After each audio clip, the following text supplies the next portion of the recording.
Hello students, welcome to Agmic Academy. I am your teacher for this lecture.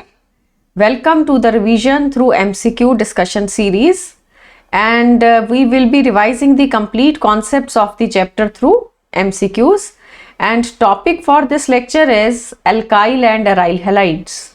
So before we start with the questions, make sure you subscribe to this channel so that you can get more and more videos on MCQs. It will help in revising the topic thoroughly. All right. So बेटा ये हमारा organic के अंदर +2 syllabus का first chapter है alkyl and aryl halides. It is also called as halo alkanes and halo arenes. और total 5 chapter हैं organic के अंडर. वो 5 के 5 चैप्टर्स आपके जो 11th का चैप्टर है जनरल ऑर्गेनिक केमिस्ट्री उसके ऊपर बेस्ड है. सो जनरल ऑर्गेनिक केमिस्ट्री में जो कॉन्सेप्ट पढ़े वो सब यहाँ यूज होने. And particularly in this chapter we will be taking up the preparation of halo alkanes, preparation of halo arenes also. Preparation reactions करेंगे और उसके अंदर कुछ कुछ नेम्ड रिएक्शन आएंगे. नेम्ड रिएक्शन का मतलब है the reactions which are linked with the name of the scientist. So all those reactions you will be writing on a separate notebook, and then you can revise at last when the syllabus is over. That summary you have to revise daily, right? Because named reactions are coming directly into the exam, whether it is a subjective paper or objective paper. Named reactions are very important. And further in this chapter we will be taking up physical properties of alkyl halides, then chemical properties of alkyl halides, what type of reactions they undergo. Particularly alkyl halides undergo nucleophilic substitution reactions, and lot many examples are there for these reactions. You have to learn the mechanism also for the given reaction.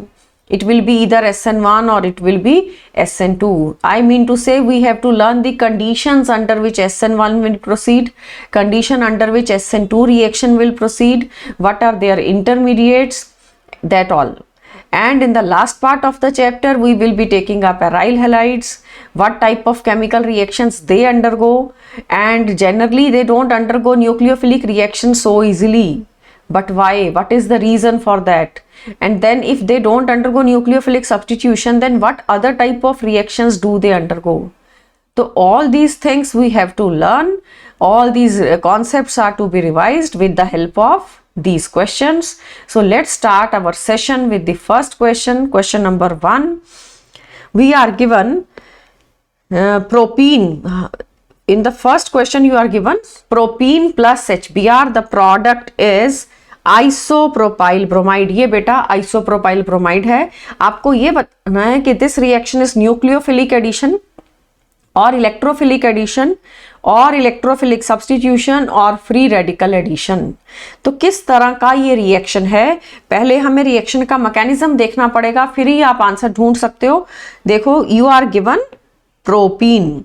आप पहले propene को HBr से react कराते हो.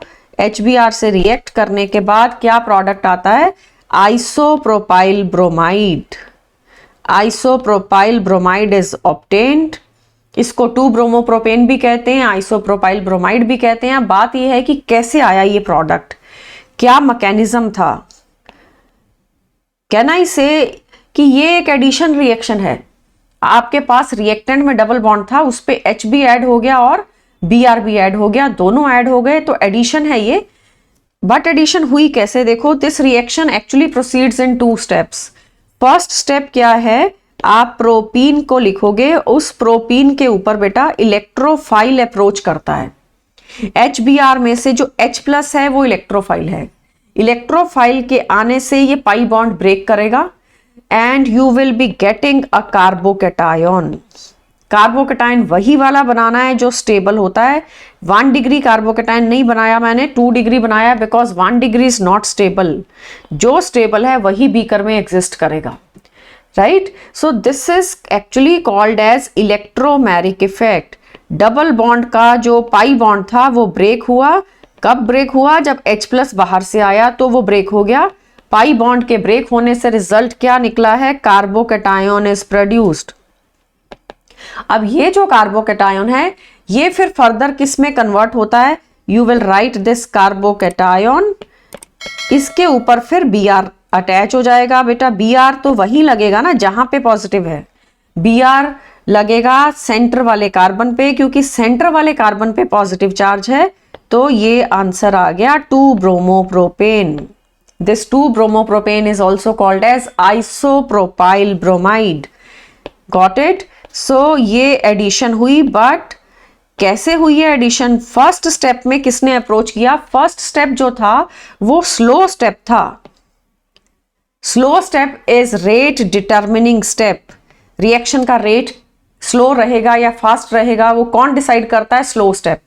ठीक है, तो slowest step में आपने देखा कि पहले इलेक्ट्रोफाइल अटैक करता है। इलेक्ट्रोफाइल एक्चुअली ऑटोमेटिकली अट्रैक्ट हो जाता है डबल बॉन्ड की तरफ। डबल बॉन्ड के अंदर एक सिग्मा बॉन्ड है, एक पाई बॉन्ड है। Pi bond is weak bond, pi bond is always a rich source of electron. तो पाई बॉन्ड की तरफ H+ अट्रैक्ट होता है, जो कि एक इलेक्ट्रोफाइल है। तो ये एडिशन तो है, बट इसको इलेक्ट्रोफिलिक एडिशन कहना है, ना कि न्यूक्लियोफिलिक एडिशन। तो आंसर क्या बनता है? B option. Got it? तो हमने ये जो प्रोडक्ट लिखा है ये मार्कोनिकॉव्स एडिशन के अकॉर्डिंग लिखा है। मार्कोनिकॉव रूल क्या होता है कि negative part of the reagent, जैसे HBr हमारा रिएजेंट है, उसका नेगेटिव पार्ट है Br negative. So negative part of the reagent will attach itself to the carbon whose carbocation is stable. तो किसका कार्बोकेटायन स्टेबल है? सेंटर वाले का या कॉर्नर का? सेंटर वाले का, क्योंकि सेंटर पे 2 डिग्री कार्बोकेटायन बनेगा। ये 2 डिग्री कार्बोकेटायन में हाइपर कॉन्जुगेशन भी है, इसमें इंडक्टिव इफेक्ट भी स्टेबिलिटी दे रहा है। एज अ रिजल्ट 2 डिग्री वाला कार्बोकेटायन स्टेबल है, तो ब्रोमीन भी सेंटर वाले पे लगेगी। 2 ब्रोमो आंसर आएगा, ना कि 1 ब्रोमो। Got it? तो एक तो बात ये है कि एल्कीन्स में इलेक्ट्रोफिलिक एडिशन होती है। एल्कीन देखते ही आप आंसर कर सकते हो इलेक्ट्रोफिलिक एडिशन। कुछ कुछ कंडीशंस होती हैं, जैसे कि पेरोक्साइड डाल दो, फिर इलेक्ट्रोफिलिक नहीं है, फिर फ्री रेडिकल है। But under ordinary condition it is always electrophilic addition which is the reaction for alkene. Apart from that आपने इस क्वेश्चन में मार्कोनिकॉव एडिशन भी सीखा। मार्कोनिकॉव एडिशन में प्रोडक्ट उसका आता है जिसका कार्बोकेटायन स्टेबल होता है। Got it? Coming to the next question now, question number 2. The best reagent for preparing a chloroalkane from an alcohol. You have to prepare chloroalkane and you are given an alcohol. तो option है SOCl2 and C5H5N, मतलब pyridine। इसको क्या कहते हैं? This is pyridine। तो SOCl2 pyridine या HClZnCl2 या PCl3 या क्लोरीन CCl4। तो देखो पहले हम रिएक्शन को डिस्कस करते हैं, फिर देखेंगे बेस्ट मेथड कौन सा है। ROH is given to you, इसको आपने RCl में कन्वर्ट करना है। तो ये करने के लिए कुछ अलग अलग मेथड्स होते हैं। First one is ROH if treated with HCl it will give you RCl plus water, right? तो ये बेटा एनहाइड्रस ZnCl2 की प्रेजेंस में रिएक्शन होता है, तो प्रोडक्ट आ जाता है RCl। दूसरी बात, ये रिएक्शन करने के लिए हम PCl3 भी ले सकते हैं। अगर PCl3 लेते हैं तो RCl प्लस H3PO3 ये भी यूज हो सकता है। साइड प्रोडक्ट ठीक से देखो, मेन प्रोडक्ट तो आप लिख दोगे, साइड प्रोडक्ट लर्न करना है। H3PO3 बनता है जब PCl3 यूज करा जाए। फिर नंबर 3 क्या है? You have ROH treated with PCl5। PCl5 के साथ भी आपको एल्काइल हैलाइड मिलेगा और साथ में मिलेगा POCl3 and HCl। Side products are important. Paper में मार्क्स तभी मिलते हैं जब हम फुल रिएक्शन लिखते हैं, मेन प्रोडक्ट भी साइड प्रोडक्ट भी। After that ROH if treated with SOCl2। SOCl2 is thionyl chloride in presence of pyridine। तो हमारा आंसर आता है RCl plus sulphur dioxide plus HCl। तो ये 3 और 4 टोटल 4 मेथड्स हैं। जो लास्ट वाला है बेटा, इसका नाम है Darzens process. This is called as Darzens process. तो डार्जन्स प्रोसेस बेस्ट मेथड है। वैसे तो सबसे प्रोडक्ट मिल रहा है, RCl सबसे आ रहा है, बट जो 4th मेथड है वो बेस्ट मेथड है because the side products are gases. Sulphur dioxide भी गैस है, HCl भी गैस है, so they get released out easily, they get removed out easily from the reaction vessel. As a result separation cost is very low. Side products खुद ही निकल जाएंगे। तो best method पूछा था ना क्वेश्चन ने, best method for preparing chloroalkane from alcohol is that SOCl2 and pyridine. This is called as Darzens process. So A option आपका आंसर है। अदरवाइज आपका प्रोडक्ट तो बी से भी आ रहा था, प्रोडक्ट सी ऑप्शन से भी आ रहा था। सब मेथड्स याद रखने हैं, important question. Coming to the next, third one, a mixture of ethyl iodide and N-propyl iodide is subjected to Woods reaction. Woods reaction हो रहा है इस क्वेश्चन में किस किस का, ethyl iodide and N-propyl iodide का। Which of the following is not formed during this reaction? जो नहीं बनता है वो बताना है। ब्यूटेन नहीं बनेगा, या प्रोपेन, या पेंटेन, या फिर हेक्सेन। देखिए हमारे पास वुड्स रिएक्शन का पहले डिटेल हमें याद होना चाहिए। वुड्स रिएक्शन बेटा होता है एल्काइल हैलाइड को सोडियम के साथ रिएक्ट करते हैं, तो एल्काइल हैलाइड के 2 मोल रिएक्ट करेंगे इन प्रेजेंस ऑफ ड्राई ईथर। ये रिएक्शन आपने 11th क्लास में हाइड्रोकार्बन चैप्टर में पढ़ा हुआ है। यहाँ पे ये रिएक्शन रिपीट होता है तो एल्केन बन जाता है। This is called as Wurtz reaction. ठीक है, तो वुड्स रिएक्शन में बेटा मैकेनिज्म ये होता है कि जो एल्काइल हैलाइड है वो फ्री रेडिकल के अंदर ब्रेक हो जाता है। RX में से जो R है ना, ये रेडिकल जब 2 कंबाइन करेंगे तो आपका आंसर आएगा RR। Got it? Free radicals are produced, free radicals are produced from RX। तो ये जो कंबाइन करेंगे तो आपके पास आंसर आएगा एल्केन। तुम्हारा स्टार्टिंग मटेरियल क्या था? RX था। RX का पहले होमोलिटिक फिजन हो जाता है, ये इस तरीके से ब्रेक होता है, रेडिकल बना और फिर रेडिकल से एल्केन। अब हमारे केस में ऐसा भी तो हो सकता है ना कि R और R प्राइम 2 अलग अलग चीजें हों।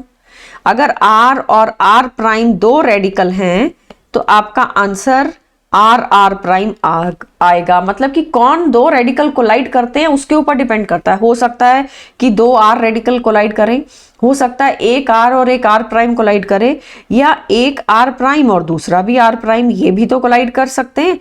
तो डिफरेंट कॉम्बिनेशंस बनते हैं। मतलब वुड्स रिएक्शन एक बहुत अच्छा मेथड नहीं होता अल्काइल हैलाइड बनाने के लिए, क्योंकि प्रॉब्लम आती है कि 3-4 प्रोडक्ट आ जाते हैं, मिक्सचर इज ऑब्टेन्ड, तो उसको फिर सेपरेट करना पड़ता है।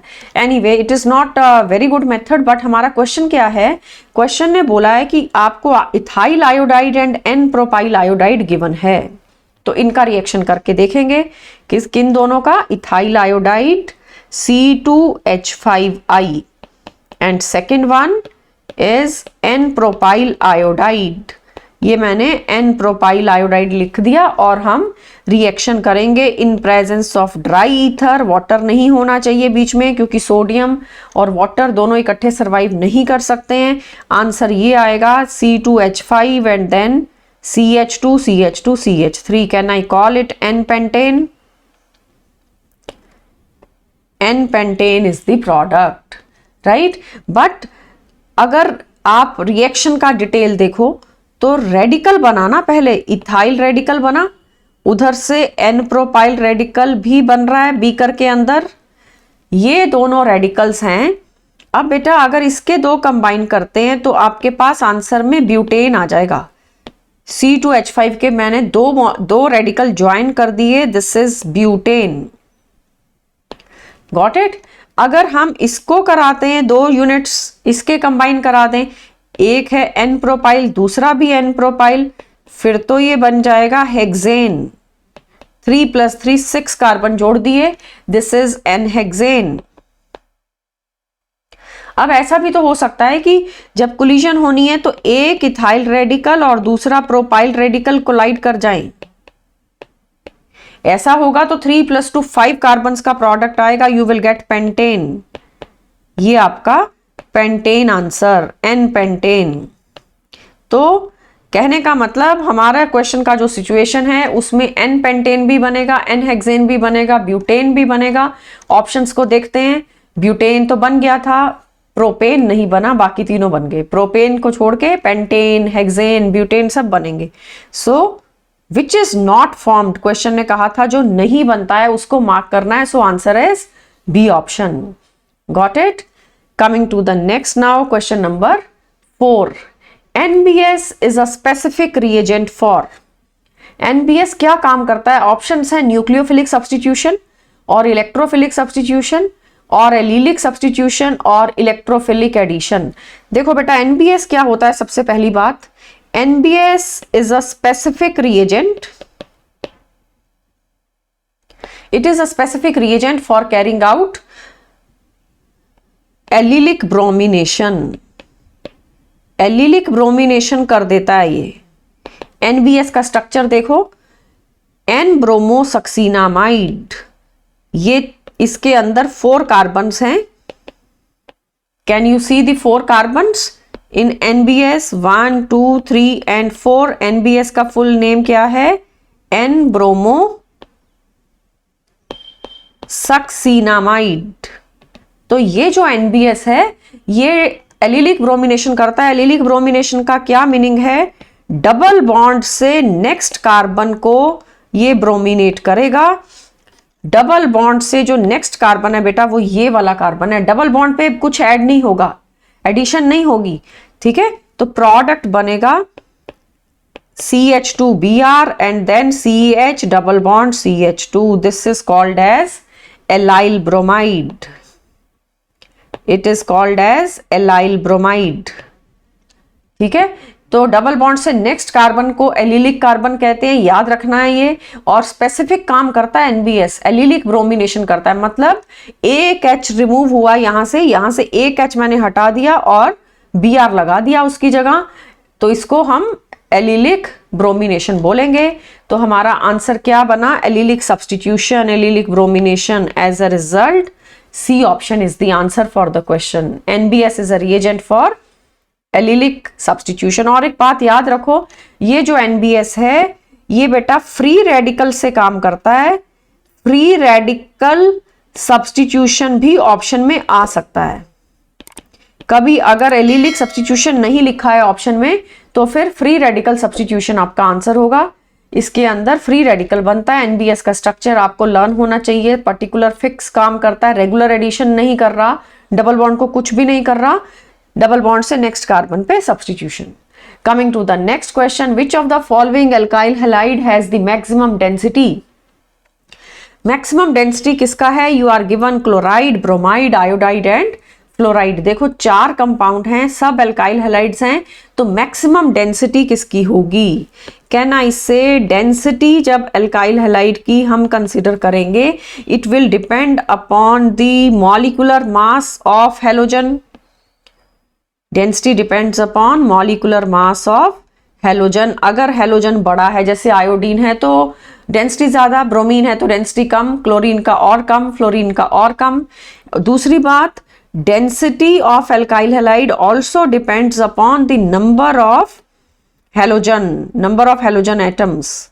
जैसे कि कभी अगर आपके पास 2 आयोडीन लग गए तो फिर डेंसिटी और भी ज्यादा हो जाएगी। तो हाईएस्ट डेंसिटी किसका आ रहा है हमारे पास? C ऑप्शन का। मॉलिक्यूलर मास से भी देख सकते हैं, higher is the molar mass, higher is the density. Alkyl halide ना भी हो, अगर एल्केन हो तो भी ये बात ट्रू है। जैसे कि अगर आपको कोई कहे पेंटेन का डेंसिटी ज्यादा है या इथेन का, तो ऑब्वियसली पेंटेन का मोलर मास ज्यादा तो डेंसिटी ज्यादा। Got it? Coming to the next question. Next है, among the following the molecule with highest dipole movement. किसका डायपोल मूवमेंट हाईएस्ट है?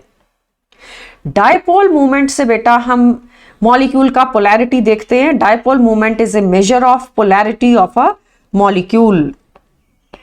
पोलर मॉलिक्यूल अगर होगा then it has dipole movement. Dipole movement का symbol mu होता है। और अगर मॉलिक्यूल नॉन पोलर है, नॉन पोलर मॉलिक्यूल के अंदर it has, polar molecule has dipole movement equal to non zero, ठीक है? और अगर नॉन पोलर है then it has dipole movement equal to 0। Be careful, ये बात याद रखनी है कि पोलर मॉलिक्यूल की नॉन जीरो डायपोल मूवमेंट है, जैसे कि 1.3 dBi, 1.5 dBi पोलर की। और अगर नॉन पोलर मॉलिक्यूल है देन डायपोल मूवमेंट इज 0। हमारे पास ऑप्शंस है methyl chloride, dichloromethane, trichloromethane and carbon tetrachloride. ये जो ट्राइक्लोरोमीथेन है इसको तो बेटा क्लोरोफॉर्म कहते हैं। मिथाइल क्लोराइड का स्ट्रक्चर देखो, methyl chloride is a regular tetrahedron and vector addition आपको करना है। वेक्टर का डायरेक्शन कैसा रहेगा, upward. Chlorine is electronegative atom, electronegative की तरफ आप एरो का हेड लगाओगे ना, so it has non zero dipole moment. Dipole moment इसका रहेगा, मतलब जीरो नहीं है। बट अगर डाइक्लोरोमीथेन, ट्राइक्लोरोमीथेन आते हैं तो फिर तो कुछ ना कुछ कैंसलेशन हो जाएगा, वेक्टर एडिशन करना है ना। So we have now 2 chlorines and 2 hydrogens. तो कोई वेक्टर अब अपवर्ड डायरेक्शन में पॉइंट कर रहा है, कोई डाउनवर्ड डायरेक्शन में पॉइंट कर रहा है। As a result cancellation effect will be there. Due to this cancellation effect dipole moment will be less than the methyl chloride. So dipole movement का ये सीक्वेंस होता है। मिथाइल क्लोराइड की बेटा हाईएस्ट होती है क्योंकि एक ही क्लोरीन है, डाइक्लोरो में 2 क्लोरीन है, तो रिजल्टेंट लेते हुए कैंसलेशन इफेक्ट से डाइपोल मूवमेंट कम हो जाती है। फिर 3 क्लोरीन लिया और कम हो गई, और कार्बन टेट्राक्लोराइड तो डाइपोल मूवमेंट इसकी 0 होती है। ये बेटा नॉन पोलर मॉलिक्यूल है, CCl4 is non polar. Keep in mind, जो नॉन पोलर होगा उसकी डाइपोल मूवमेंट 0 होती है। CCl4 का ये सिचुएशन है। एक क्लोरीन मैंने अटैच किया, टोटल 4 अटैच करने हैं। 3 वेक्टर्स का रिजल्टेंट, पहले 3 वेक्टर्स का डायरेक्शन देखो डाउनवर्ड्स है और ऊपर का अपवर्ड है एक वेक्टर का, ठीक है। तो रिजल्टेंट जो तीनों का है वो डाउनवर्ड और ऊपर वाले से वो कैंसिल हो जाएगा, डाइपोल मूवमेंट CCl4 में 0 आ जाएगी। सो CCl4 इज नॉन पोलर, इसका 0 and highest is the one with 1 chlorine. एक क्लोरीन किस में है, मिथाइल क्लोराइड में। आपको क्वेश्चन ने कहा था हाईएस्ट किसका वो बताओ, तो आंसर बनता है option A. Got it. Coming to the next now, 7th, identify Y in the following sequence. क्या क्या गिवन है हमें एक तो दिया इथाइल आयोडाइड और treated with KCN, potassium cyanide से ट्रीट करना है, कुछ कंपाउंड X बनेगा, जो भी बनता है फिर उसका हाइड्रोलिसिस करना है विद वाटर एंड H+, ठीक है। तो क्या करेंगे, ये बेटा रिएक्शन न्यूक्लियोफिलिक सब्स्टिट्यूशन रिएक्शन है, साइनाइड न्यूक्लियोफाइल है यहाँ पे। ये इस तरीके से इथाइल आयोडाइड हमें पहले गिवन है और न्यूक्लियोफाइल KCN में से साइनाइड है, वो इस डेल्टा पॉजिटिव पे अटैक करता है और आपके पास ये प्रोडक्ट आता है। इस तरीके से रिएक्शन CH3CH2CN प्लस KI, जो KCN का K था वो अटैच हो गया, KI बन गया। Got it. तो न्यूक्लियोफाइल ने अटैक किया है, साइनाइड आंसर बना क्योंकि KCN दिया था। अब ये टेबल को देखो पहले, कौन कौन से न्यूक्लियोफिलिक सब्स्टिट्यूशन रिएक्शंस आपको लर्न करने हैं। KOH के अंदर OH नेगेटिव है न्यूक्लियोफाइल, NaOCH3 में OCH3 न्यूक्लियोफाइल, KCN में बेटा साइनाइड, और AgCN अगर हम डालते हैं फिर साइनाइड नहीं आता, फिर आइसोसाइनाइड आता है। ये बात याद रखनी है, इसका रीजन अभी डिस्कस करेंगे। If I have to add AgNO2 तो नाइट्रो बनता है, पर AgNO2 की जगह अगर हम KNO2 डालते हैं फिर नाइट्रो नहीं बनता, फिर ONO बनता है। ONO is nitrite. Got it. And ammonia के साथ अमीन बनेगी। And if it is NaSH तो SH negative is the nucleophile, तो ऑब्वियसली फिर ये SH आ गया, ये थायो अल्कोहल है। जैसे ROH अल्कोहल होता है ऐसे RSH इज थायो अल्कोहल। आगे है NaSCH3, इसमें थायो ईथर बन रहा है। फर्दर एक एसिटिलीन का कंपाउंड है सोडियम एसिटिलाइड, जहां पे नेगेटिव चार्ज है बस उसके थ्रू अटैक करना है। अगर नेगेटिव चार्ज नहीं है तो लोन पेयर से अटैक करना है। जैसे अमोनिया में कोई नेगेटिव चार्ज नहीं है फिर भी वो न्यूक्लियोफाइल है because it attacks through lone pair. हमारे चैप्टर में मेन बात क्या है, alkyl halides undergo nucleophilic substitution reactions. Got it. और अगर ये सिल्वर एसीटेट है, silver salt of acetic acid, तो बेटा आपने फिर से नेगेटिव चार्ज के थ्रू अटैक करा देना है। ये ऑक्सीजन पे जो नेगेटिव था वो अटैक करेगा, वो नेगेटिव इस कार्बन पे अटैच हो जाता है, फिर AgBr बाहर निकल जाएगा। तो पहले हम अपना क्वेश्चन कंप्लीट कर लेते हैं, फिर थोड़ा और डिस्कशन करेंगे टेबल के ऊपर। हमारे क्वेश्चन ने कहा कि ये कंपाउंड X बन गया, ये हमारे क्वेश्चन का सॉल्यूशन है। ठीक है बेटा, तो हमारे पास बन चुका है इथाइल साइनाइड। अब आप इथाइल साइनाइड का हाइड्रोलिसिस करिए। You can check in the question, it was written carry out hydrolysis, water और H+ डालना है, मतलब एसिडिक मीडियम में हाइड्रोलिसिस करना है। तो साइनाइड के हाइड्रोलिसिस से क्या बनता है? Carboxylic acid. As a result तुम्हारे रिएक्टेंट में तो 2 ही कार्बन थे, पर फाइनल आंसर में 2 कार्बन नहीं है, 3 कार्बन है। This is called as propanoic acid. जब कभी एक कार्बन इंक्रीज करना है तो हम साइनाइड की हेल्प लेंगे। हमारे सिलेबस में बहुत सारी कन्वर्जन्स आएंगी धीरे धीरे।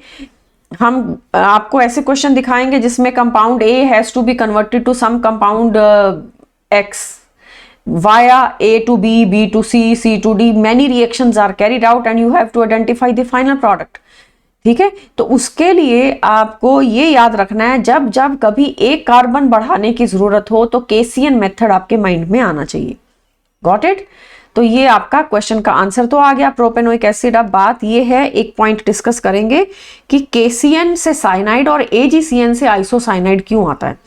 देखो, RX प्लस AgCN अगर हमें दिया होता है तो हमारे पास आंसर साइनाइड नहीं आता है, क्या आता है? Isocyanide. Why so? Because AgCN बेटा एक कोवलेंट कंपाउंड है, KCN तो आयोनिक था, वो तो K+ और साइनाइड में ब्रेक हुआ था, ये कोवलेंट है। तो जब कोवलेंट है तो CN नेगेटिव तो है नहीं बीकर में, तो नाइट्रोजन के लोन पेयर के थ्रू अटैक होगा। Lone pair of nitrogen will attack on the delta positive of RX. As a result फिर नाइट्रोजन के थ्रू बॉन्ड बनेगा और आइसोसाइनाइड तुम्हारा आंसर आएगा। सेम डिस्कशन यहाँ पे KNO2 और AgNO2 का भी होता है। AgNO2 कोवलेंट है और जो KNO2 है वो बेटा आयोनिक है। आयोनिक में ये आयोन एग्जिस्ट करेगा अलग से, K+ और O नेगेटिव, ONO नेगेटिव। ठीक है, तो इसलिए जब KNO2 डालोगे तो ऑक्सीजन के थ्रू बॉन्ड बनाओगे, जब आप AgNO2 डालोगे फिर नाइट्रोजन के लोन पेयर के थ्रू बॉन्ड बनाओगे, मतलब कि नाइट्रो बनता है। लोन पेयर तो ऑक्सीजन पे भी है पर अटैक नाइट्रोजन करता है। Nitrogen is a better nucleophile क्योंकि ऑक्सीजन ज्यादा इलेक्ट्रोनेगेटिव है, इलेक्ट्रोनेगेटिव एटम अपना लोन पेयर नहीं देता। Got it? तो ये डिटेल थी आपके क्वेश्चन की, आंसर हमने मार्क कर दिया। याद क्या रखना है? साइनाइड का जब जब हाइड्रोलिसिस होता है तो प्रोडक्ट में कार्बोक्सिलिक एसिड आता है after hydrolysis. So coming to question number 8, RCl plus AgCN। अब AgCN डाला है, KCN नहीं, प्रोडक्ट में A ढूंढना है, आइडेंटिफाई A, फिर उसका रिडक्शन भी करना है, उसके बाद B आएगा। A and B both are to be identified. Options are given to you. पहले हम रिएक्शन लिखते हैं फिर ऑप्शंस देखेंगे। RCl प्लस AgCN, तो जब बेटा ये मिलेंगे, can I say you will get RCN plus AgCl। No sorry, cyanide नहीं, आइसोसाइनाइड बनाना था ना, RNC एंड AgCl, आइसोसाइनाइड बन गया। फिर आइसोसाइनाइड को रिडक्शन के लिए कहा है क्वेश्चन ने, मतलब कि कंपाउंड A ये बना था आइसोसाइनाइड, अब हमें B कंपाउंड भी ढूंढना है। रिडक्शन जब आप करोगे तो आइसोसाइनाइड की रिडक्शन से 2 डिग्री अमीन बनता है। ये स्ट्रक्चर था, पहले आप स्ट्रक्चर देखो आइसोसाइनाइड का, फिर मैं प्रोडक्ट का स्ट्रक्चर लिखूंगी। आइसोसाइनाइड का बेटा ये स्ट्रक्चर है, RN, फिर इसमें कोऑर्डिनेट बॉन्ड होता है, ट्रिपल बॉन्ड में एक coordinate bond and then C। अब हम इसका रिडक्शन करेंगे, तो ये रिडक्शन के थ्रू हमने हाइड्रोजन लगा दिया, नाइट्रोजन को भी हाइड्रोजन मिल गया, कार्बन को भी। कैन आई से 2 degree Amin is produced.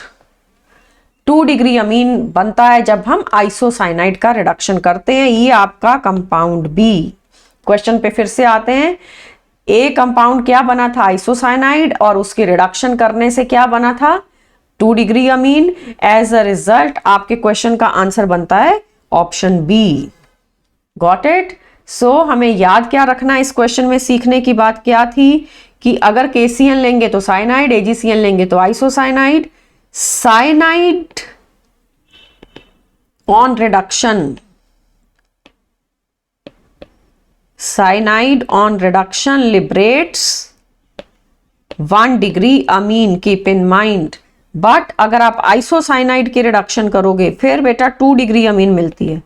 Isocyanide on reduction liberates 2 degree अमीन, उसकी रिडक्शन से आपको 2 डिग्री अमीन मिलेगी। तो ये इंपॉर्टेंट बात थी क्वेश्चन के अंदर। Coming to the next question, order of reactivity of various alkyl halides towards SN1। आपको अब एल्काइल हैलाइड दिए 1 degree, 2 degree and 3 degree. SN1 के लिए रिएक्टिविटी ऑर्डर क्या होगा? SN1 में फास्ट रेट पे कौन रिएक्ट करता है, 3 डिग्री या 1 डिग्री?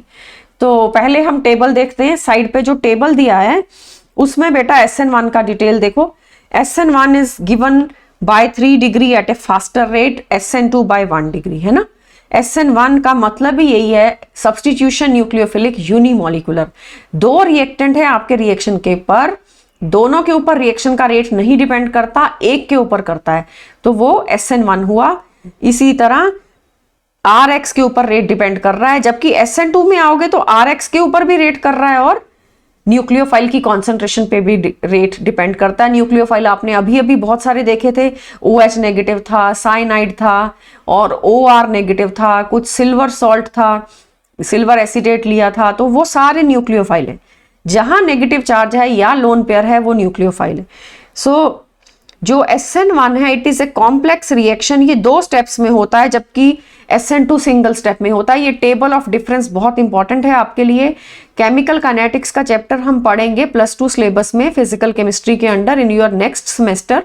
उसमें बेटा आपको पता चलेगा एलिमेंट्री रिएक्शन, कॉम्प्लेक्स रिएक्शन का क्या मीनिंग है डिटेल में।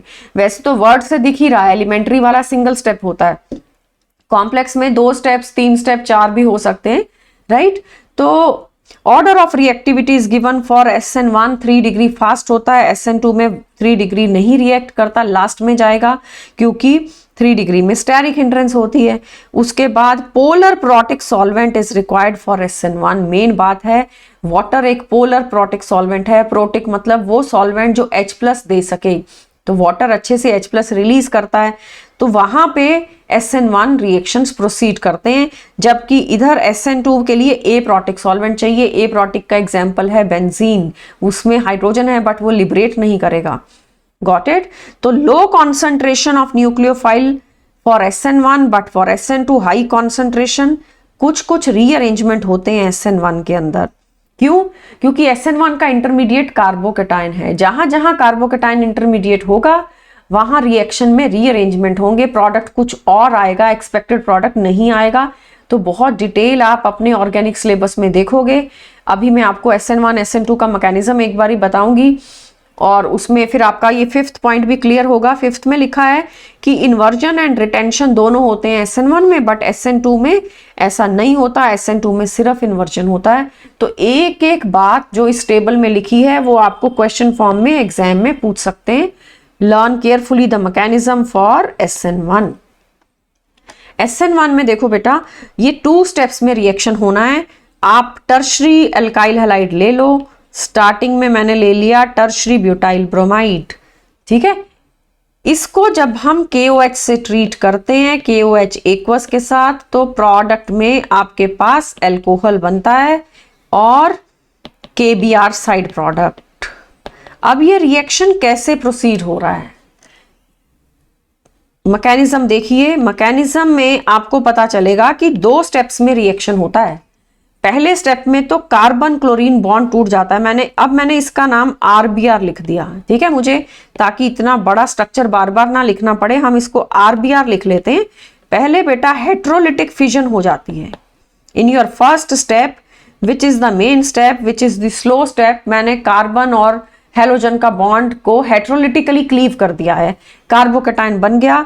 ये जो कार्बोकेटाइन बना ये तो एक इंटरमीडिएट है, इसको प्रोडक्ट में कन्वर्ट होना है और न्यूक्लियोफाइल आपके बीकर में है OH नेगेटिव क्योंकि आपने KOH डाला था।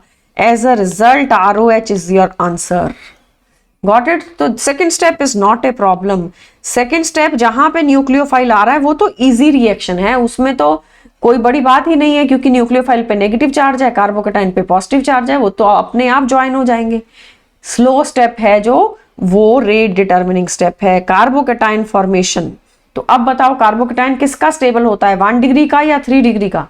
3 डिग्री में ज्यादा स्टेबल है ना, इसलिए ऑर्डर ऑफ रिएक्टिविटी हमारे क्वेश्चन में आंसर आएगा बेटा ए ऑप्शन। 3 डिग्री SN1 में फास्ट रेट पे रिएक्ट करता है, फिर 2 डिग्री, फिर 1 डिग्री। Got it? अब आप SN2 भी देखो, यहां पे SN2 भी अब हम लिखते हैं। SN2 के लिए नाम है सब्स्टिट्यूशन न्यूक्लियोफिलिक बाईमोलिकुलर।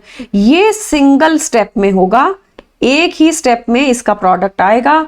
हमारे पास रिएक्टेंट है RX, और जब न्यूक्लियोफाइल अप्रोच करता है तो प्रोडक्ट बन जाता है RNU एंड X नेगेटिव। क्या डिटेल है रिएक्शन का, ये मैंने लिया CH3Br, CH3Br, और न्यूक्लियोफाइल समझ लो OH नेगेटिव है, वो बेटा बैक साइड से अप्रोच करेगा, फ्रंट साइड से तो Br के जो लोन पेयर्स है ना उसको रिपेल कर देते हैं, फ्रंट से तो Br उसको आने ही नहीं देगा, लोन पेयर रिपेल कर देता है, तो बैक साइड से वो अटैक करता है, क्योंकि कार्बन पे डेल्टा पॉजिटिव है, उसने डेल्टा पॉजिटिव पे आना है, तो OH का बॉन्ड पार्शली मैंने बना दिया कार्बन के साथ, और ब्रोमीन का बॉन्ड पार्शली टूट गया। This is called as 5 member transition state. ये बहुत थोड़े टाइम के लिए बनती है, हाईली शॉर्ट लिव्ड होती है। 5 बॉन्ड बने बट टेम्परेरी बॉन्ड्स हैं, पार्शियल बॉन्ड्स हैं। एज अ रिजल्ट ब्रोमाइड एक बेटा लिविंग ग्रुप है, हेलोजन लिविंग ग्रुप होता है, halogens are very good leaving group. वो हेलोजन को बाहर जाना पड़ेगा और आपका आंसर मिल जाएगा, और साथ साथ में इन्वर्जन भी हुआ, बैक साइड से आया था OH, ब्रोमीन फ्रंट पे लगा था समझ लो, तो फ्रंट से OH नहीं आ सकता, फ्रंट से तो Br को बाहर जाना है, बैक से OH लगेगा। This is called as inversion of configuration, and after the name of the scientist इसको वॉल्डन इन्वर्जन कहते हैं। साइंटिस्ट का नाम था वॉल्डन। Got it? सो एक एक पॉइंट SN1 SN2 का इंपॉर्टेंट है, टेबुलेट किया हुआ है टेबल के अंदर, और मैकेनिज्म भी मैंने लिख दिया, you have to learn carefully. Question number 10 now. SN1 reaction is favored by non-polar solvent or more number of alkyl group on the carbon atom attached to the halogen, or it is favored by small groups on the halogen of carbon, or none of these. तो SN1 में बेटा A option तो गलत हो गया, क्योंकि SN1 के लिए सॉल्वेंट हमें पोलर चाहिए, पोलर सॉल्वेंट में कार्बोकेटाइन स्टेबल होता है, तो ए ऑप्शन तो आंसर नहीं है। मोर number of alkyl groups is correct.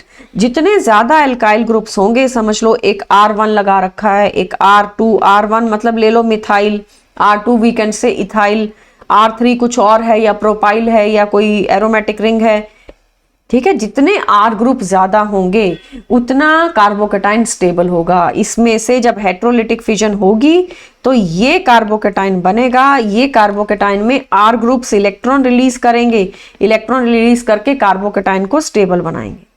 Carbocation stability हमें एक तो इंडक्टिव इफेक्ट से मिलती है, अल्काइल ग्रुप इलेक्ट्रॉन रिलीज करता है थ्रू प्लस आई, और सेकेंडली हाइपर कॉन्जुगेशन से भी स्टेबल होता है कार्बोकेटाइन। जितने R ग्रुप ज्यादा उतना SN1 ज्यादा, क्योंकि SN1 का हर आंसर आपको कार्बोकेटाइन स्टेबिलिटी से मिलना है, तो कार्बोकेटाइन स्टेबल होता है with more number of R groups. तो आंसर मिल गया B option. Coming to the next question now. Next question क्या है, increasing tendency for SN1 and SN2। आपको कुछ कंपाउंड दिए, 4 स्ट्रक्चर्स आर गिवन, 1 2 3 एंड 4। इसने बोला SN1 SN2 का रेट बताओ। हम अभी डिसाइड किया पिछले क्वेश्चन में कि SN1 के लिए 3 डिग्री फास्ट और SN2 के लिए 1 डिग्री फास्ट रेट पे रिएक्ट करता है, ठीक है। तो अब हम 1 2 3 4 कंपाउंड्स को एनालाइज करते हैं। हमारा फर्स्ट कंपाउंड है 1 डिग्री अल्काइल हैलाइड, इसका नाम है N-ब्यूटाइल chloride. When chlorine is attached to one carbon, it is called as, when chlorine is attached to the carbon which is further attached to one carbon, उसको primary या 1 degree बोलते हैं। Second compound में chlorine बेटा जिस carbon को attached है वो कार्बन आगे 2 और कार्बन से जुड़ा है, तो वो तो हो गया 2 डिग्री। थर्ड वाला 1 डिग्री है, बट थर्ड वाले मॉलिक्यूल में कुछ ब्रांचिंग है। फोर्थ वाला 3 डिग्री है। कैन आई से फोर्थ कंपाउंड में क्लोरीन जिस कार्बन को लगा है वो कार्बन आगे 3 और कार्बन से जुड़ा है। So as a result SN1 में फास्ट रेट पे तो आएगा 4। Fastest rate for SN1 3 degree का मतलब फोर्थ कंपाउंड, और सबसे स्लो SN1 में आएगा 1, क्योंकि वो तो सिंपल 1 डिग्री है। 1 डिग्री SN1 से रिएक्ट नहीं करते, उनका कार्बोकेटाइन स्टेबल नहीं होता। और SN2 का मेन फीचर क्या देखना होता है कि क्राउडिंग नहीं होनी चाहिए। 1 डिग्री अल्काइल हैलाइड में क्राउडिंग नहीं होती, 3 डिग्री तो बहुत क्राउडेड होते हैं। Got it? तो मेरे हिसाब से तो A और B दोनों ऑर्डर्स करेक्ट हैं। A भी दिया है, B भी दिया है। SN2 के लिए इन्होंने क्या लिखा, फास्टेस्ट इज 1 फर्स्ट कंपाउंड। उसके बाद 2 और 3 को देखो एक बार। सेकेंड कंपाउंड बेटा 2 डिग्री है, थर्ड कंपाउंड 1 डिग्री है, तो SN2 में थर्ड ऊपर आएगा, बाद में सेकेंड आएगा। As a result both the orders are correct, hence answer बनता है option A for SN2 order of reactivity 1 degree, 2 degree and 3 degree alkyl halide, and for SN1 order of reactivity में 3 degree top पे रहता है, 1 degree तो SN1 से react ही नहीं करता। Got it? So steric hindrance नहीं होनी चाहिए, तभी SN2 रिएक्शन होता है। Let's come to the next question. A solution of +2 chloro 2 methyl ethane, ये कंपाउंड हमें दिया है। In toluene it racemises slowly in the presence of small amount of SbCl5 due to formation of. इस reaction में carbon ion बनता है या carbene बनती है या फ्री रेडिकल या कार्बोकेटाइन, ये हमें बताना है। तो देखिए, रेसिमाइजेशन का मीनिंग पहले पता होना चाहिए। रेसिमाइजेशन का मतलब आपका रिएक्टेंट अगर R कॉन्फ़िगरेशन का है तो प्रोडक्ट में 50% मॉलिक्यूल R के आएंगे, 50% मॉलिक्यूल S के आएंगे, इसको रेसिमाइजेशन कहते हैं। R अगर आपके रिएक्टेंट की कॉन्फ़िगरेशन R है और प्रोडक्ट भी R ही बन गया तो उसको हम क्या कहते हैं, इसको कहते हैं retention of configuration. Configuration retain हो रही है, या तो आप RS बोल दो या फिर आप ऐसे कह सकते हो प्लस एंड माइनस। ठीक है, प्लस माइनस मतलब प्लस होता है dextro rotatory, minus laevo rotatory. इसी तरह R से अगर S हो रहा है, इसको बेटा इन्वर्जन ऑफ कॉन्फ़िगरेशन कहते हैं, इन्वर्जन ऑफ कॉन्फ़िगरेशन। बट कभी कभी ऐसा सिचुएशन आता है रिएक्टेंट R था, प्रोडक्ट में R भी बन गया, S भी बन गया, 50-50% बन गए, या मे बी अनइक्वल अमाउंट में भी बन जाए, तो इसको कहते हैं, अगर इक्वल अमाउंट है तभी नाम रेसिमिक मिक्सचर होता है, बट हर बार इक्वल बनेगा ये कोई कंडीशन नहीं है। ऐसा भी होता है एक आइसोमर 80% आ रहा है, एक 20% आ रहा है। If they are present in equal amounts then it is called as racemisation. ठीक है, तो रेसिमाइजेशन होगा या रिटेंशन होगा। हमारा ये क्वेश्चन जो है इसमें लिखा है कि रेसिमिक मिक्सचर बनता है। रिएक्टेंट का स्ट्रक्चर मुझे ड्रॉ करना है, 2 क्लोरो 2 फिनाइल इथेन। ये बेटा आपके पास स्ट्रक्चर क्लोरीन भी लगा है और फिनाइल भी लगा है, सबके पास ये स्ट्रक्चर विजिबल होना चाहिए। This is the compound. इसमें अगर SbCl5 डालते हैं, SbCl5 आके बेटा ये क्लोराइड को ले जाता है। जब वो इस क्लोराइड को ले जाएगा, पीछे जो स्ट्रक्चर बनेगा वो है एक कार्बोकैटायन। वो कार्बोकैटायन है, तो कार्बोकैटायन के अंदर रेजोनेंस है। ये कार्बोकैटायन में ना रेजोनेंस है, क्योंकि फिनाइल रिंग है, फिनाइल रिंग के अंदर कॉन्जुगेशन होगा पाई इलेक्ट्रॉन का, वो पॉजिटिव चार्ज कार्बोकैटायन के पॉजिटिव चार्ज को वो स्टेबलाइज कर देगी। तो कार्बोकैटायन बनने की वजह से आपका आंसर बन रहा है कि इस वजह से रेसिमाइजेशन होती है। सो कार्बोकैटायन हमारे यहाँ डी ऑप्शन में लिखा है। आप फिर से देखो कार्बोकैटायन को। कार्बोकैटायन जब बन गया ना बेटा, keep in mind carbocations are planar, trigonal planar होते हैं। कार्बोकैटायन sp2 हाइब्रिडाइज्ड होते हैं। तो इसमें न्यूक्लियोफाइल का अटैक जो है वो above the plane and below the plane दोनों तरफ से हो सकता है विद इक्वल चांस। न्यूक्लियोफाइल ऊपर से भी आ सकता है, नीचे से भी आ सकता है, तो दोनों प्रोडक्ट्स बनेंगे। रिएक्टेंट आपका प्लस था, रिएक्टेंट में प्लस आइसोमर दिया था, प्रोडक्ट में प्लस के भी 50% मॉलिक्यूल बनेंगे और माइनस के भी 50% मॉलिक्यूल्स बनेंगे। Got it? So coming to question number 13, which of the following have same rate of reaction? Same rate of reaction किस किस के पास है? Option A, reaction of plus and minus enantiomer with a chiral reagent, और reaction of diastereomer with a chiral reagent, reaction of plus and minus with a chiral reagent, और the reaction of diastereomer with a chiral reagent. तो देखिए क्या करते हैं, जो enantiomers होते हैं they have similar properties, enantiomer की प्रॉपर्टीज सिमिलर होती हैं, but in the achiral environment the properties are similar. कहने का मतलब ए कायरल प्रॉपर्टीज के अंडर आएगा उनका मेल्टिंग पॉइंट, उनका बॉइलिंग पॉइंट, उनका सॉल्युबिलिटी इन वाटर, ये सब उनके सिमिलर होंगे। जो मेल्टिंग पॉइंट प्लस वाले का है वही मेल्टिंग पॉइंट बेटा माइनस वाले का होता है। तो हमारे क्वेश्चन में हमें पूछा है कि सेम रेट कब कब आएगा, तो उनका जो rate of reaction with a chiral reagent होता है वो भी सेम होता है। बट अगर कोई कायरल रिएजेंट के साथ रिएक्शन हो रहा है या किसी एंजाइम के साथ रिएक्शन हो रहा है या कोई आप बायोलॉजिकल प्रॉपर्टी देख रहे हो, तो कायरल एनवायरनमेंट के अंदर प्रॉपर्टीज उनकी सेम नहीं होती, डिफरेंट होती हैं। इस बेसिस पे सेपरेशन भी हम करते हैं, जैसे कि प्लस माइनस आपके पास इनेंशियोमर्स हैं। लेट्स से कि कोई आपने अल्कोहल ले लिया, ऑप्टिकली एक्टिव अल्कोहल ले लो, let's talk about secondary butyl alcohol.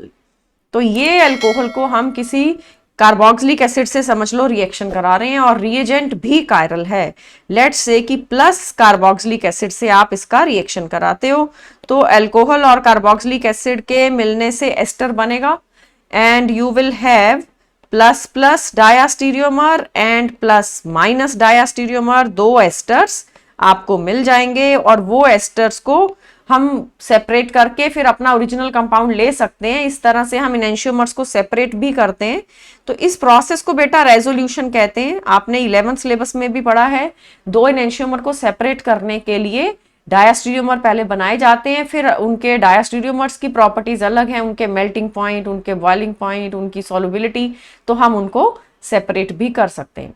But हमारा क्वेश्चन जो यहाँ पे था वो ये था कि जब ये किसी कायरल रिएजेंट के साथ आपका कंपाउंड रिएक्ट करेगा तो दोनों का प्रोडक्ट फॉर्मेशन सेम रेट पे नहीं आएगा, it will be at different rate.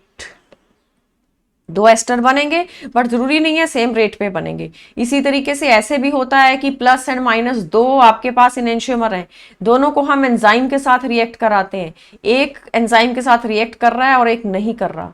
इसी तरीके से दो आपके पास इनेंशियोमर्स ड्रग की फॉर्म में है, one of the drug may be effective for a particular function and other may not be, right.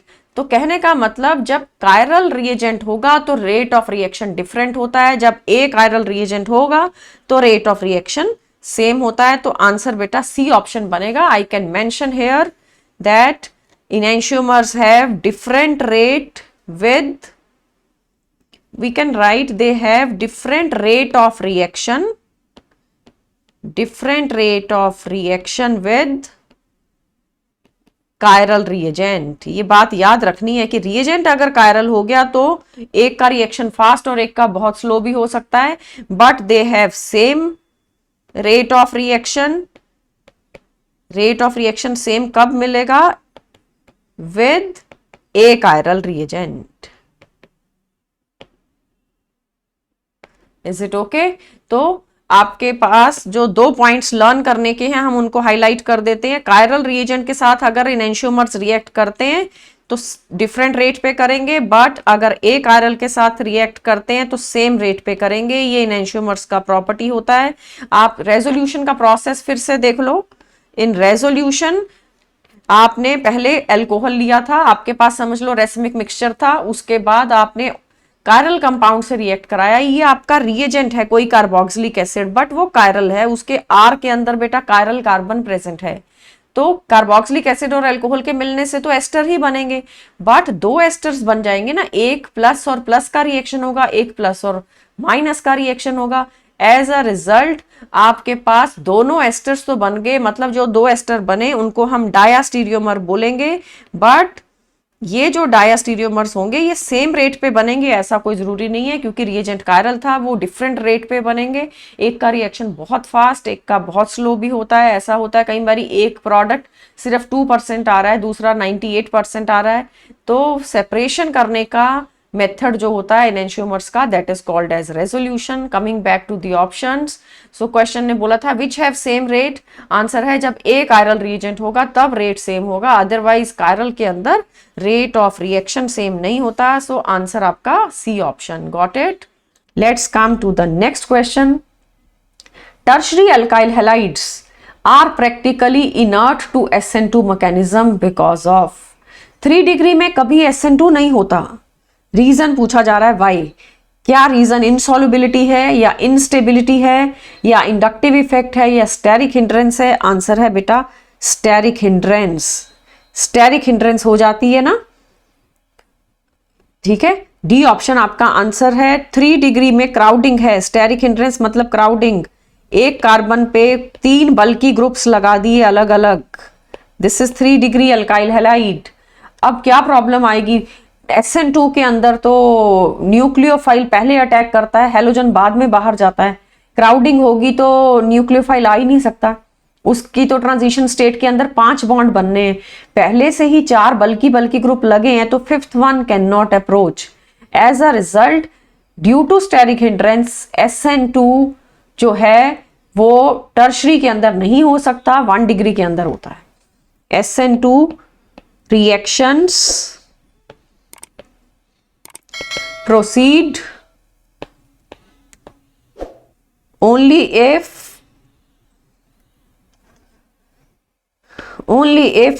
crowding is not there in the substrate। याद रखिए आपका जो रिएक्टेंट है वो क्राउडिंग नहीं होना चाहिए, क्राउडेड नहीं होना चाहिए, रिएक्टेंट को बेटा सबस्ट्रेट कहते हैं। तो 3 डिग्री में तो क्राउडिंग होती है, क्राउडिंग मतलब स्टेरिक हिंड्रेंस, स्टेरिक मतलब 3 डायमेंशनल स्पेस के अंदर जो हिंड्रेंस है, गॉट इट। सो अब हम आते हैं अपने नेक्स्ट क्वेश्चन पे। आपका नेक्स्ट क्वेश्चन है question number 15। This question is the order of reactivities of following alkyl halides for SN2। अब देखो, अब एल्काइल हैलाइड्स हैं बट एक बारी दिया है ब्रोमाइड, फिर क्लोराइड, फ्लोराइड, आयोडाइड, 4 हैलोजन अलग अलग हैं। अभी तक तो हम बात कर रहे थे कि क्राउडिंग नहीं होनी चाहिए, अब सब में R सेम है बेटा, सारे ही R समझ लो मिथाइल है। तो अब फर्क कहां पे है कि आयोडीन लगा है या फ्लोरीन लगा है, क्लोरीन, ब्रोमीन, तो कैसे देखेंगे? Keep in mind for SN2 reaction mechanism में इवन दो ट्रांजिशन स्टेट में 5 बॉन्ड बन जाते हैं बट अल्टीमेटली हेलोजन को बाहर जाना होता है। ये मैकेनिज्म हमने लिखा था RX के ऊपर न्यूक्लियोफाइल अटैक करता है, न्यूक्लियोफाइल बैक साइड से आता है, वो इस तरीके से कार्बन के ऊपर अटैक करता है क्योंकि कार्बन के ऊपर था डेल्टा पॉजिटिव।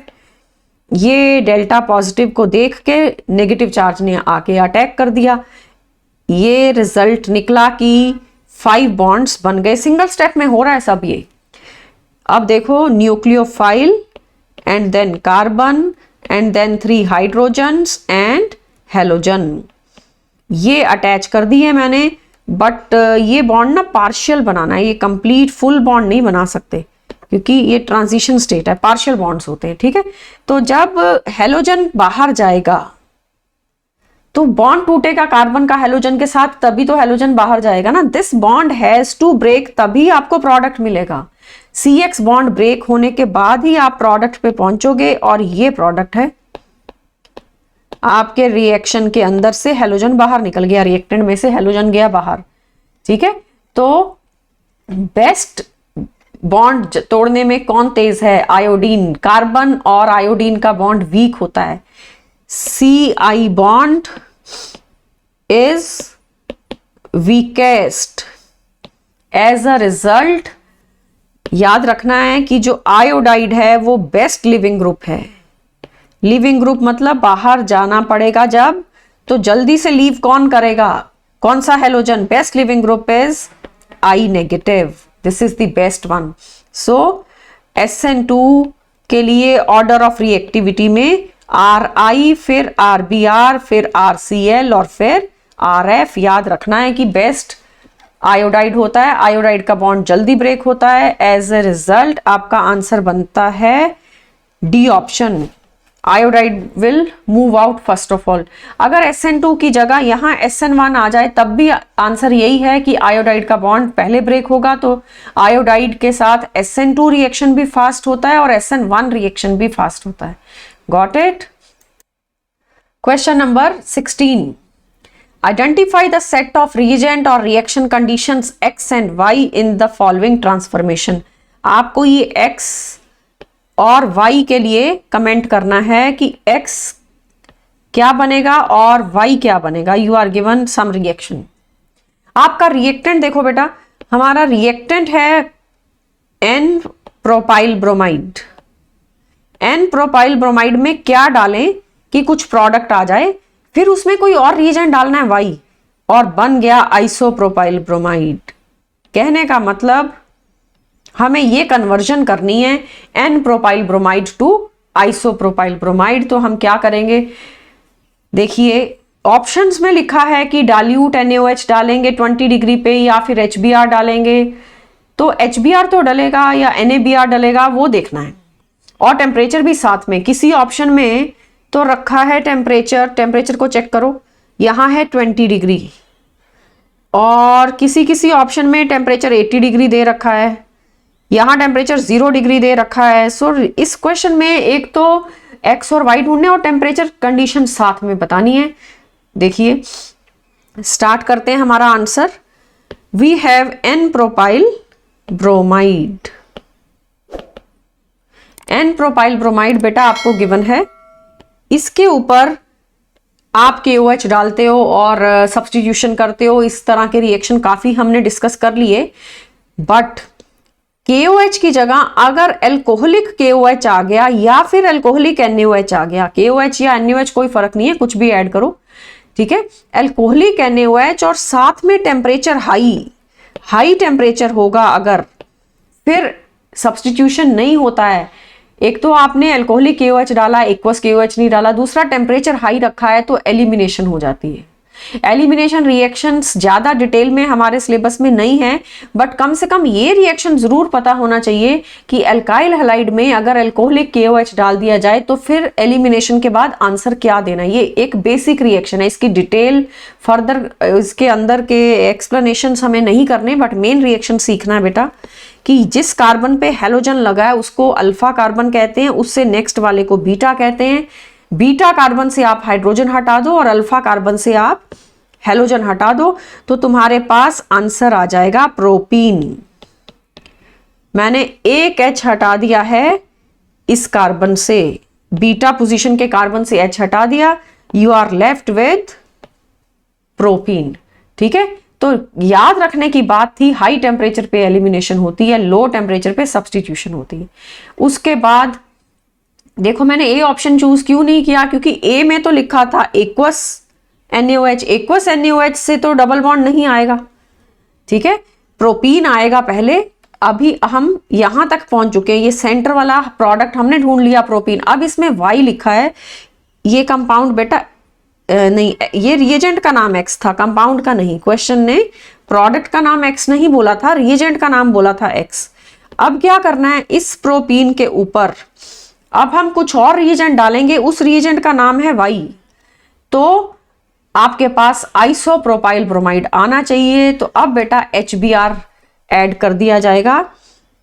HBr आपको मार्कोनिक ऑफ एडिशन तो आता ही है, प्रोपीन के ऊपर जब HBr डलेगा मार्कोनिक ऑफ एडिशन होगा, Br सेंटर वाले कार्बन पे लगेगा, और HBr एसिटिक एसिड लिखा है ना, एसिटिक एसिड सॉल्वेंट है। और अब टेम्परेचर हाई नहीं होना चाहिए, कीप इन माइंड सब्स्टिट्यूशन होती है लो टेम्परेचर पे, एलिमिनेशन होती है हाई टेम्परेचर पे। एलिमिनेशन का मतलब होता है लॉस ऑफ समथिंग। हमारे रिएक्टेंट में से H और Br दोनों बाहर जा रहे हैं। हमारा जो रिएक्शन का फर्स्ट स्टेप है इसका नाम एलिमिनेशन है। जब हमारे रिएक्शन का सेकंड स्टेप आता है उसका नाम बेटा सब्स्टिट्यूशन है। नहीं, उसका नाम सब्स्टिट्यूशन तो है ही नहीं, उसका नाम एडिशन है बेटा। H और Br ऐड हो रहे हैं, H एंड Br दोनों ऐड हो रहे हैं ना, Markovnikov addition. So keep in mind आपके क्वेश्चन में जो फर्स्ट स्टेप था उसमें एलिमिनेशन करी गई, H और Br को बाहर निकाला गया। दूसरे स्टेप में एडिशन करी गई। एडिशन के लिए 0 डिग्री नहीं हो सकता, बहुत लो टेम्परेचर पे एडिशन नहीं होगी, 20 डिग्री लेना है आंसर। सो एडिशन करेंगे eight moderate temperature, but elimination के लिए हाई टेम्परेचर चाहिए और सब्सटीट्यूशन के लिए भी मॉडरेट टेम्परेचर चाहिए होता है। तो आंसर के अंदर जो ऑप्शंस हैं उसके हिसाब से ए बी सी में बी में टेम्परेचर 80 डिग्री था जहां पे एलिमिनेशन होती है। सो बी ऑप्शन आपके क्वेश्चन का आंसर। क्वेश्चन इंपॉर्टेंट है, ये एक कन्वर्जन है एन प्रोपाइल क्लोराइड से आइसो प्रोपाइल क्लोराइड कैसे बना सकते हैं। तो दोबारा से देखो, ये हमने रिएजेंट लिया X, ये आपका रिएजेंट है Y, HBr and acetic acid. Got it? Coming to the next one, question number 17। 17th question में क्या है? An organic compound X C4H9Br on treatment with alcoholic KOH it gave isomeric products with formula C4H8. On ozonolysis one of these gave only one product while the other gave 2 products. ठीक है, कुछ compound है C4H9Br, उसका structure ढूंढना है। तो compound X क्या होगा? देखो बेटा, 2 ब्रोमोब्यूटेन ए ऑप्शन में लिखा है। पहले हम इसी से स्टार्ट करते हैं, 2 ब्रोमोब्यूटेन से। This is 2 bromobutane. जब इसमें अल्कोहलिक KOH डालेंगे तो क्या क्या प्रोडक्ट आएंगे? अल्कोहलिक KOH क्या काम करता है? एलिमिनेशन करता है। आपको बताया था जिस कार्बन पे हेलोजन है उसको अल्फा लिखो, दोनों साइड वाले जो होंगे बीटा, एक का नाम रख दो बीटा1, एक का नाम रख दो बीटा2। अभी मैं बीटा1 से एक बारी H हटा दूंगी। बीटा1 से अगर H हटाएंगे तो ये आंसर आएगा। HBr रिमूव कर दिया। फिर बेटा बीटा2 से H हटाएंगे, दोनों से हटेगा एक एक बारी, मतलब दोनों चीजें आएंगी प्रोडक्ट में। जो ज्यादा स्टेबल है वो ज्यादा बनेगा, बट दोनों बार हमने HBr का रिमूवल करके दिखा दिया। अब क्वेश्चन ने कहा इसके ऊपर ओजोन डालो। ओजोनोलिसिस का रिएक्शन आपने अपने 11th के सिलेबस में हाइड्रोकार्बन चैप्टर में पढ़ा है। अब अगर नहीं भी याद तो इस सिचुएशन में +2 के अंदर आके उस रिएक्शन को सीखना पड़ेगा। एल्डिहाइड के चैप्टर में वो रिएक्शन बेटा फिर से आएगा। ओजोनोलिसिस करना है। जब हम ओजोनोलिसिस करते हैं तो क्या क्या प्रोडक्ट आएंगे? देखो अब इसका ओजोनोलिसिस करके देखते हैं। जब इसमें ओजोन और जिंक वाटर ऐड करेंगे तो यहां से डबल बॉन्ड टूट जाता है। ओजोनोलिसिस में आपका आंसर आएगा एसिटैल्डिहाइड। दोनों तरफ लेफ्ट और राइट से एसिटैल्डिहाइड आ रहा है। याद रखिए एल्कीन्स का जब ओजोनोलिसिस होता है एक तो फ्रेगमेंट्स हो जाती हैं। आप देखो रिएक्टेंट के 4 कार्बन थे, प्रोडक्ट में 2 + 2 2 कार्बन की फ्रेगमेंट्स बन गई। Ozonolysis is a fragmentation reaction. Secondly alkene के ओजोनोलिसिस से एल्डिहाइड्स या कीटोन्स बनते हैं। तो एक एक ऑक्सीजन लगाओ इन कार्बन्स को तो तुम्हें डायरेक्ट आंसर मिलता है। ठीक है, वैसे डिटेल में ये रिएक्शन हमारे पास एल्डिहाइड कीटोन के चैप्टर में आएगा। अब इसका ओजोनोलिसिस करते हैं। जब इसका ओजोनोलिसिस करेंगे तो फिर से ये बॉन्ड डबल बॉन्ड को ब्रेक करना है। जब आप डबल बॉन्ड को ब्रेक करोगे इस कार्बन को एक ऑक्सीजन दे देना, एक इसको दे देना, तो आंसर आएगा CH3 CH2 CHO, दूसरा HCHO। तो एक और देखो, एक बन रहा था ब्यूट-2-ईन, एक बन रहा था ब्यूटवानीन। ठीक है, जब ब्यूट-2-ईन हमारे पास था हमने ओजोनोलिसिस किया तो सिंगल प्रोडक्ट आया।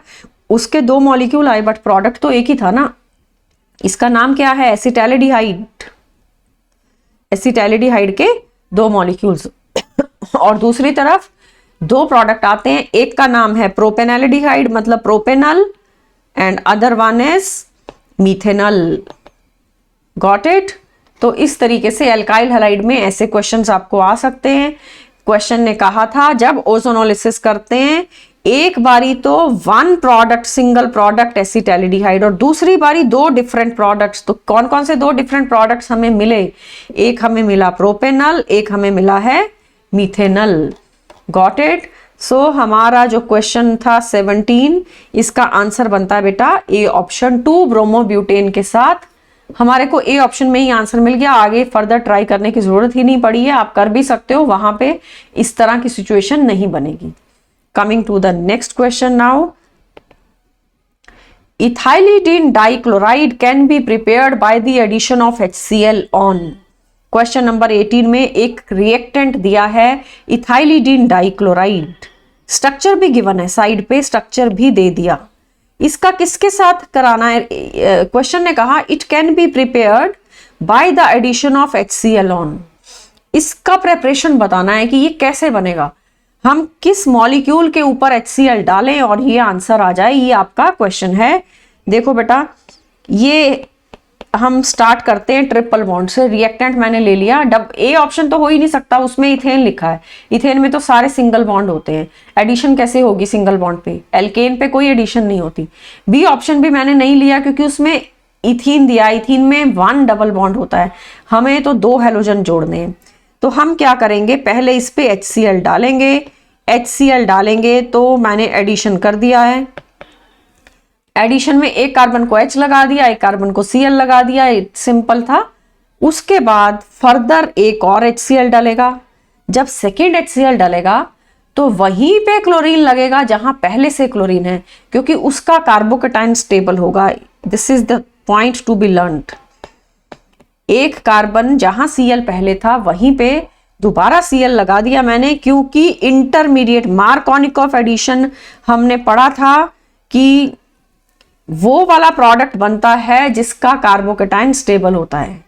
ठीक है, तो देखिए आपके पास ये सिचुएशन थी, CH2 double bond CH Cl, ये तुम्हारा रिएक्टेंट था ना। अब मैं इसका इंटरमीडिएट दिखा रही हूं। जब HCl आएगा, HCl में से इलेक्ट्रोफाइल कौन है? H+, इस कार्बन को लगा दिया, डबल बॉन्ड खत्म कर दिया और कार्बोकेटाइन बन गया।